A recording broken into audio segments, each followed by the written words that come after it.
হে everyone, আজকে আপনাদের মাঝে আলোচনা করব কিভাবে ওবিএস স্টুডিওতে সাউন্ড সিস্টেম সেটআপ করবেন। তো এখানে দেখতে পাচ্ছেন আমার এটা কিন্তু সেটআপ করা আছে, আপনাদের কিন্তু এটা সেটআপ করে নিতে হবে। ওবিএস স্টুডিওতে কিন্তু আপনাদের এটা থাকবে না, তো কিভাবে করতে হবে সেটা আজকে আপনাদেরকে দেখিয়ে দেব।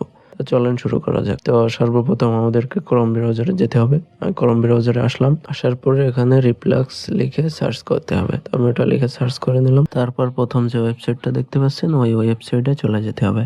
তো আমি ওয়েবসাইটে আসলাম, আসার পরে এখান থেকে আপনার কম্পিউটার যদি 32 বিটের হয় তাহলে 32 বিটের তা ডাউনলোড করে নেবেন, আর যদি 64 বিট হয় তাহলে 64 বিটের তা ডাউনলোড করে নেবেন। আমারটা 64 বিট, আমি 64 বিটটা ডাউনলোড করে নিলাম।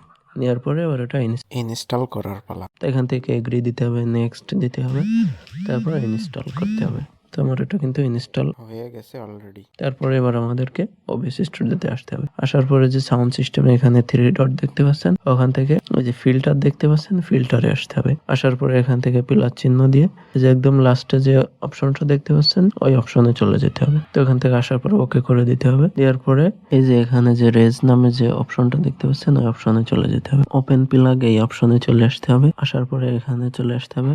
তারপরে যে নিচের দিকে পিস অপশন দেখতে পাচ্ছেন, ওখান থেকে এই যে সুপার স্পেসে চলে আসতে পারে। আসলে কিন্তু এই যে দেখেন আমাদের সিস্টেমটা কিন্তু সেট হয়ে গেছে। এখন এখান থেকে যদি আপনি উপরেরটা সামনের দিকে দেন তাহলে আপনার ভয়েসটা কিন্তু চিকন আসবে, আর বাম সাইডের দিকে দিলে আপনার ভয়েসটা মোটা আসবে। আর এই যে নিচে 2 নম্বরে যেটা দেখতে পাচ্ছেন ওটা উপরেরটা যেদিকে দিবেন সেদিকে দিয়ে এখান থেকে মাইনাস করে ক্লোজ করে দিলেই কিন্তু হয়ে যায়। শুধুমাত্র এই সেটিংটা করে নিলেই হয়ে যাচ্ছে, আর কোনো সেটিং করা লাগবে না। তো আশা করি সবাই বুঝতে পারছেন। যদি ভিডিওটা ভালো লাগে অবশ্যই লাইক করে দিবেন আর আমাদের চ্যানেলটা সাবস্ক্রাইব করে দিবেন। আর যদি ফেসবুক পেজ থেকে দেখে থাকেন তাহলে আমাদের পেজটাকে ফলো করে দিবেন।